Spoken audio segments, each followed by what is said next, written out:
I love the Warriors. And they're back on the floor tonight at Chase Center. I call the Warriors now during football season, palate cleanser. Palate cleanser. Because it takes us away, it shifts our focus away from the 49ers for a second.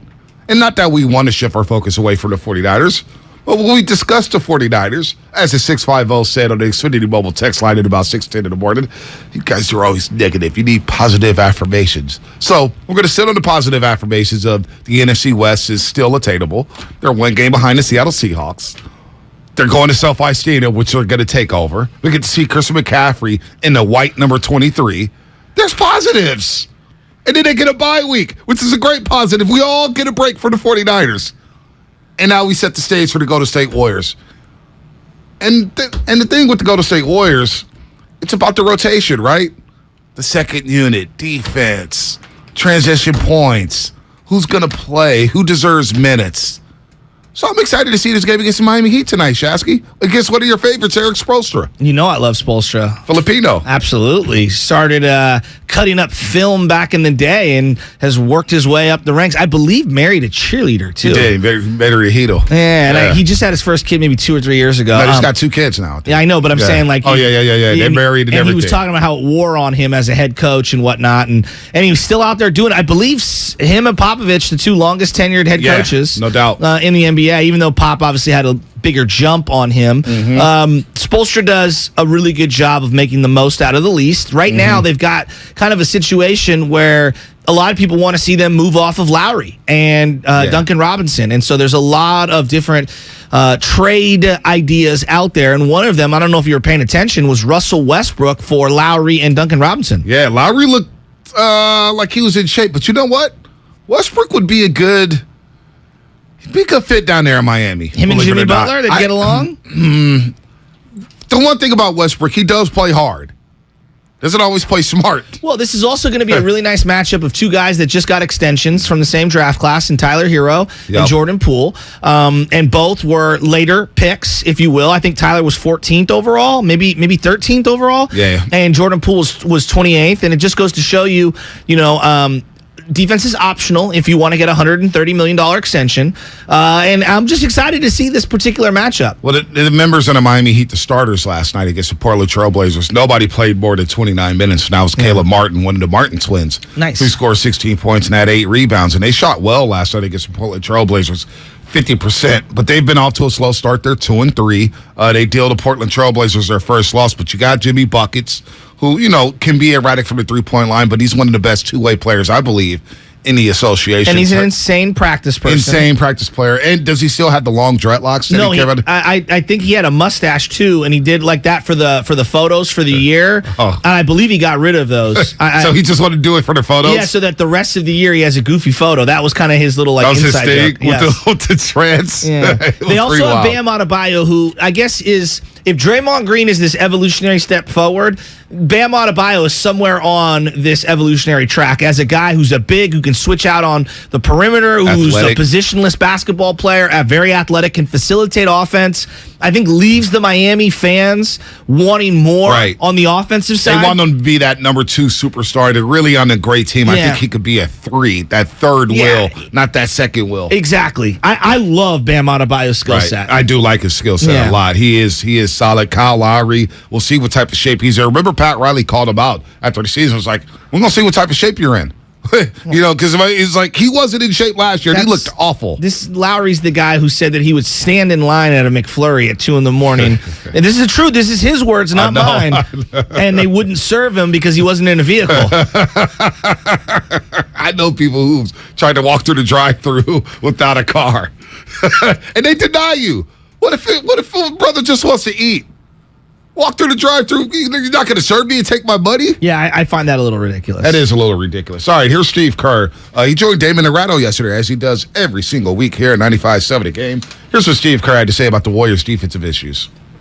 Overall, through 4 games, our defense is non-existent, and it's just tough to win games when you're not defending well. So I thought we did a good job to hang in there in the game. We closed the first half decently offensively. We're making shots. We're spreading them out. But when you're not getting stops and you're giving up easy points, either through transition or the foul line, it's just really hard to to stay in a game, especially against a great team like Phoenix. So it just showed how much work we have ahead of us. But it's a long season. We'll get there. I think they will get there. There's 4 games in, Shasky, and there's a lot of talk about the defense, especially I'm seeing all these different lineups about James Wiseman and his negative net rating. I got a call from Bully yesterday. We're talking about Wiseman and the team, and that's what I know, but the negative net rating. Yeah. Oh my God. So this Bully was like, dude, it's not Wiseman. When you give up 40 points, 37 points, 36 points in a quarter, how can that all be on James Wiseman? All right? Dribble drive penetration has been a problem for everybody. I watched Friday night.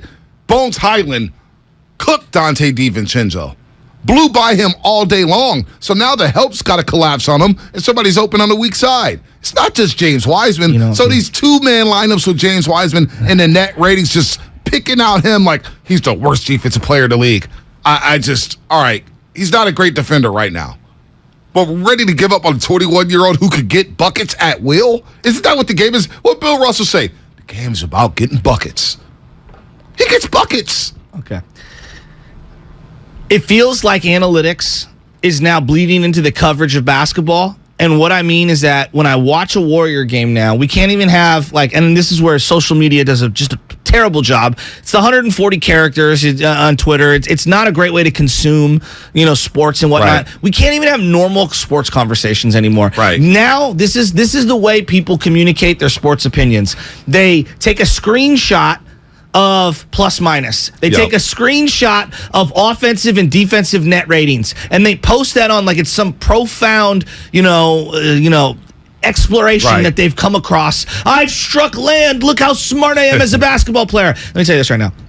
I guarantee you that when Steve Kerr and Steph Curry are breaking down what kind of play or what to stop in a huddle, they're not screen capping the net rating of the team that they're going up against on how to beat them. They're getting out the whiteboard, all right, and they are thinking about the X's and O's. Does the data play in to how they want? Of course it does. We have jumped the shark in terms of criticizing people, not on what our eyes are telling us, but on ridiculous numbers that show no context whatsoever. Right. All right. They just group a bunch of guys together. We don't even know who they're going up against. I could have 5 bench players going up against 5 starters, and you're going to go, look at their net rating. They can't stop anyone. Well, are they going up against the 92 Dream Team? Right. Or are they going up against, the 5 guys off the bench for the Kings? Yeah. You know what I mean? Like, I'm so done with the net rating things. First off, it drives me crazy. This team, more than any other team, cannot be calculated during the regular season. No, they can't. Okay. It's all about development. It's all about planning youngsters and getting them seasoned. Because guess what?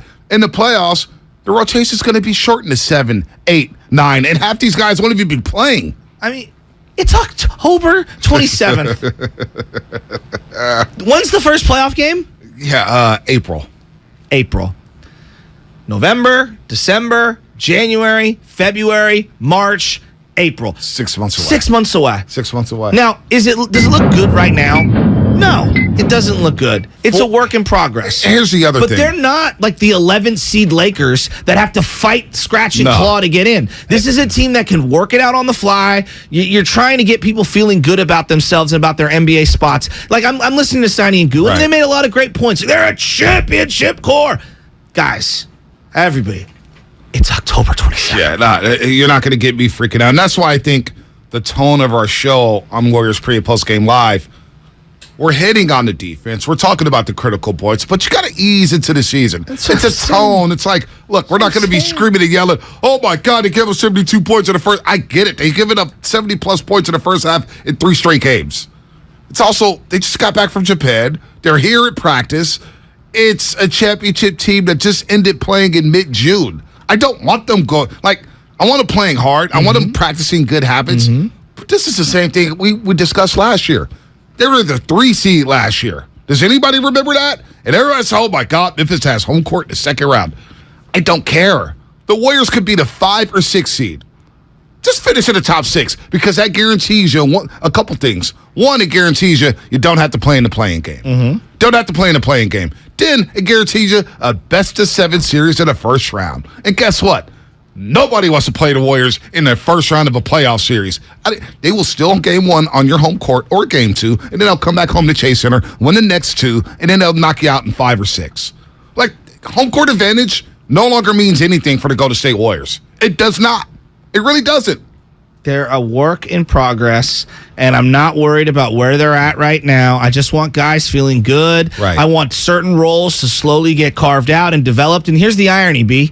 What roles are carved out now really won't matter in January. No, it won't. Which also the January roles really won't matter in March. Nope. Because once April comes around, it gets tightened and screwed, and Exactly. who are we playing against? Exactly. Top 8 guys. Wiggins and Clay's going to be playing with that second unit. Moody may be playing.